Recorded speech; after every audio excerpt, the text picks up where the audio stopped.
Welcome back. So your state lawmakers have spent a lot of time debating the division of power between the General Assembly and the governor.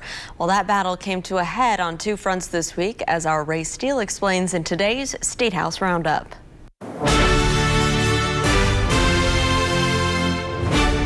When the legislative session began, the tug of war between Governor Holcomb and Republican lawmakers who didn't like wearing masks during the pandemic seemed like it would lead to a major shift in the Statehouse power scoreboard. But that shift has taken more twists and turns than the Indianapolis Motor Speedway road course will see next month. Lawmakers this week passed a bill giving themselves the power to call themselves into special session during a statewide emergency. A statewide emergency like the one the governor declared at the beginning of the pandemic. It would also take away the governor's authority to solely allocate federal money the state gets during future emergencies. The short reason for the bill? The mask mandate and the statewide restrictions on business capacity, both of which are no longer in effect at the state level.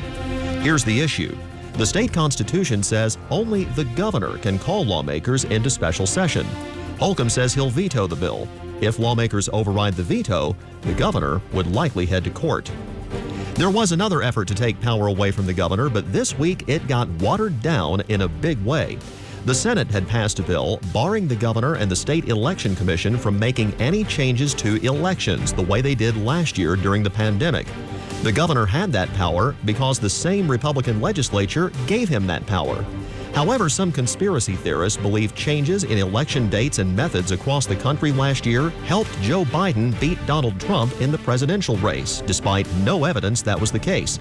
This week, the House Elections Committee removed the provision on the authority of the governor and the Election Commission from that bill. If the bill passes the full House, the Senate must either accept it, lawmakers work out their differences in conference committee, or the measure dies. If that happens, the governor will still have the power. Working for you with Statehouse Roundup, Steele, WRTV.